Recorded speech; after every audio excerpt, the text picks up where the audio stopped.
very excitable. Sit down. Excitable? You bet I'm excitable. We're trying to put a guilty man in the chair where he belongs. Someone starts telling us fairy tales and we're listening. Hey, come on, huh? What made you change your vote? He didn't change his vote. I did. Oh, fine. I know it. Would you like me to tell you why?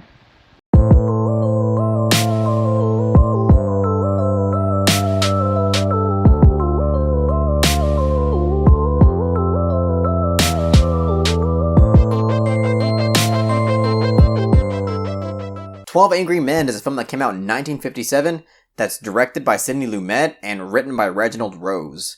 So 12 Angry Men is actually a $50 Patreon request from the myth, the legend, Perry Perez. Perry, obviously, for those who follow the channel, is one of my best friends in the entire world. If you're not acquainted with the guy, you can check him out in a lot of my reviews for more newer releases. But I was absolutely ecstatic that he requested 12 Angry Men, because 12 Angry Men is one of those iconic, classic films that I haven't seen. It's one of my biggest cinema sins to date.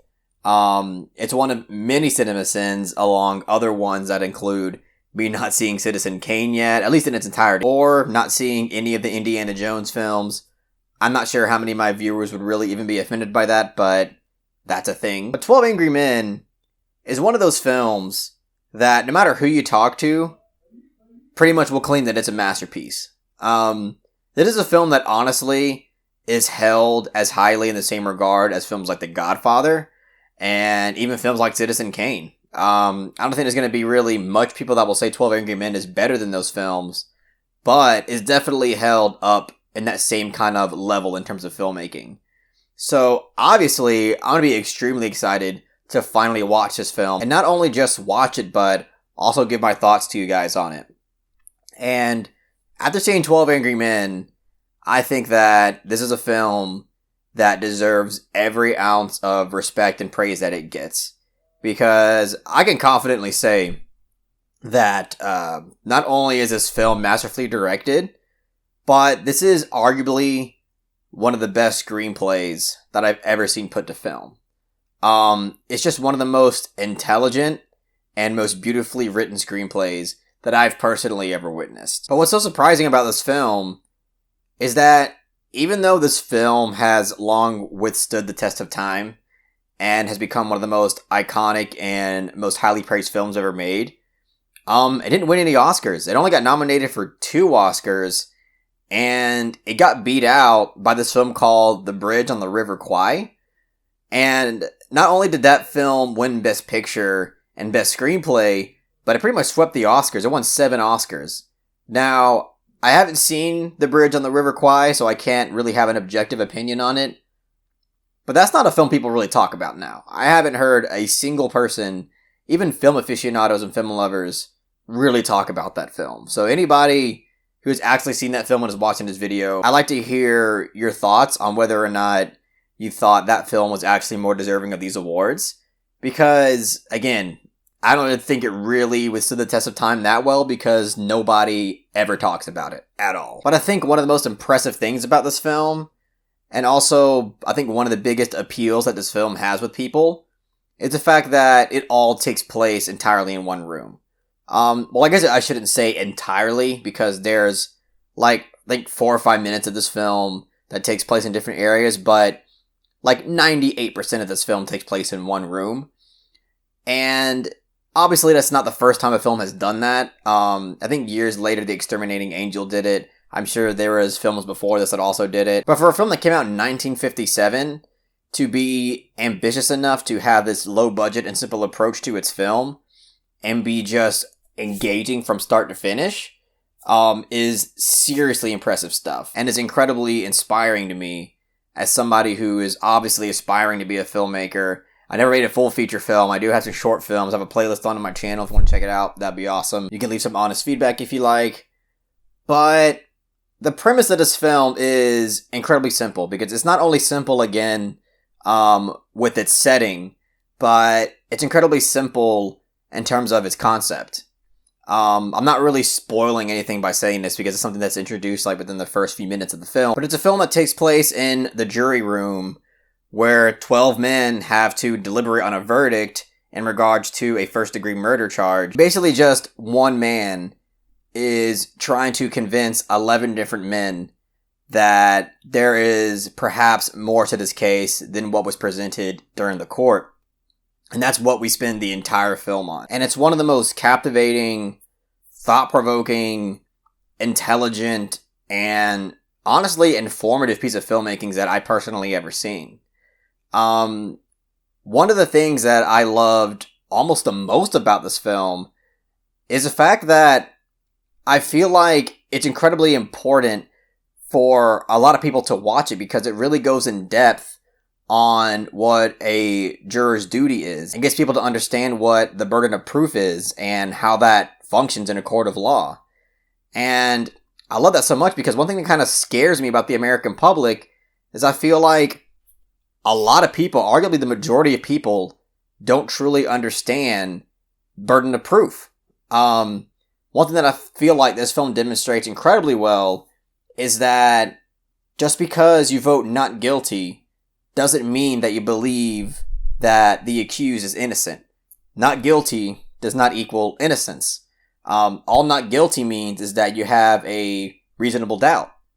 And that's something that I feel like a lot of people don't quite understand. And I feel like this film demonstrates that incredibly well because in order to really vote guilty, you need to have certainty. There can't be any doubt in your mind that the accused is guilty of the crime. And I also love that this film demonstrates the inevitability of human error because it demonstrates how pretty much everybody in this film, maybe with the exception of a few people, have their own biases and their own prejudices as to why they come up with the verdict that they have.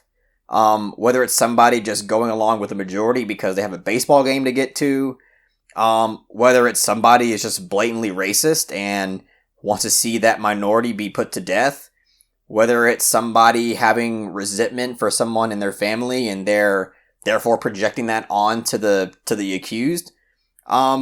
There's a lot of reasons, whether or not they're consciously aware of it, that's factoring into their thinking process. And it's insane that this is how, more than likely, a lot of jury processes go when it comes to deciding whether or not somebody's guilty, especially for something as serious as first-degree murder, where they're going to be sent off to prison and given the electric chair. But I also love how this film demonstrates that it can just take one person to have a more grounded perspective and awareness of the gravity of the situation and also an understanding of the burden of proof and skepticism to actually stir things up in a fair way and have a deliberation that is 10 times more fair and 10 times more just than what was previously agreed upon. And it just goes back to why I think this screenplay is so masterful, is because it's able to express and demonstrate all these incredibly important things that I think people should know. And I think anybody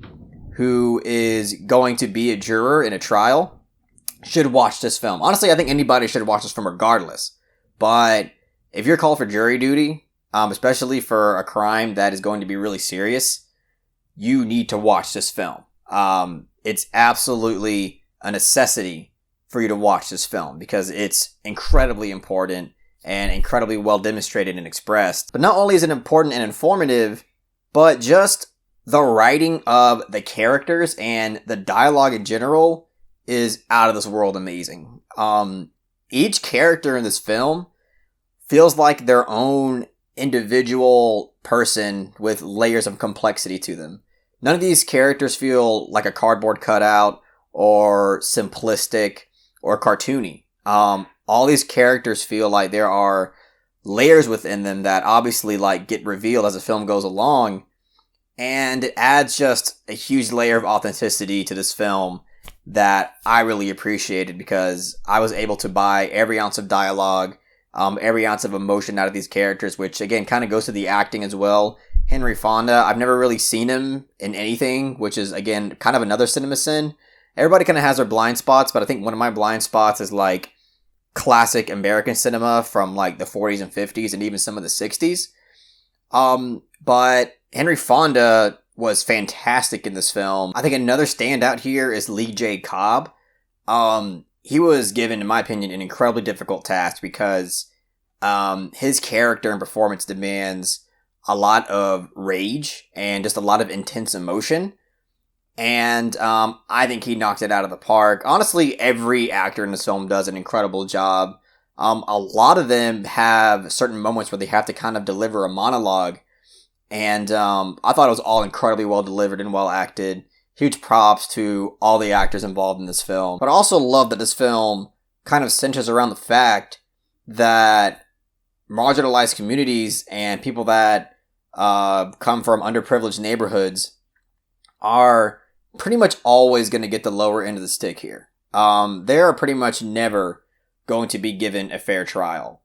And it just demonstrates how class and privilege and status and money goes really far in our court system. And it's really tragic and completely unfair and kind of disgusting in a lot of ways because, I mean, honestly, I'm a pretty big fan of our court system in America. I mean, obviously, there's tons of flaws, but I think compared to a lot of countries, it's really not too bad. But one thing that I think is just absolutely disgusting about it is that if you have money, or fame in some way, your lawyer is going to fight to the death for you.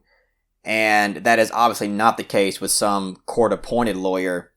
And this film was able to express that incredibly well, especially for a time like 1957. I think it's just astounding and quite stunning that this film was able to capture something like that. But even though I'm gushing over the screenplay, the direction is nothing short of amazing as well. The camera knows just where to move and just where to be throughout this entire film.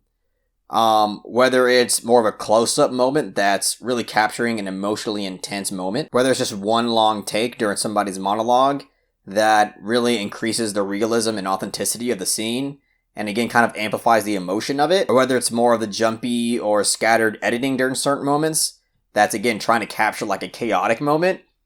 And I don't know, I just think the cinematography also blew me away in this film. That goes along with the directing and just the way like all the actors and characters move, including their body language. Like I'm sure a lot of the actors, you know, they're just talented so they know what to do. But a lot of the way the actors kind of come into frame or get up and move around, or just the timing of the dialogue in terms of when they're supposed to deliver their lines. There's a lot of moments in this movie where people are just like kind of talking over each other and kind of yelling over each other. And again, I think that makes the film feel a lot more real, and you don't feel like actors are just like, you know, reciting lines.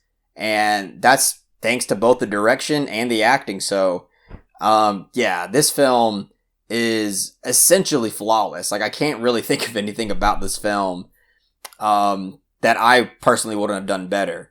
I actually watched this film 3 times because not only is it one of the most masterful films that I've ever seen, but it's also just insanely rewatchable. You can watch this film over and over and over again and simply never get tired of it. 12 Angry Men, more like 12 out of 10, but no, it gets a 10 out of 10. I mean, it's possible. This is definitely one of the best films I've ever seen in my entire life. It's definitely going to work its way up my favorite films list. I also just put out a subscriber Kino poll. Please go vote on the film that you would like me to review this month. If you need to find it, it's under the community tab on my channel. Just go and vote your heart away. If you really enjoyed this video, please give it a thumbs up and share it amongst your friends. And don't forget to subscribe to the channel to be updated on more film-related content.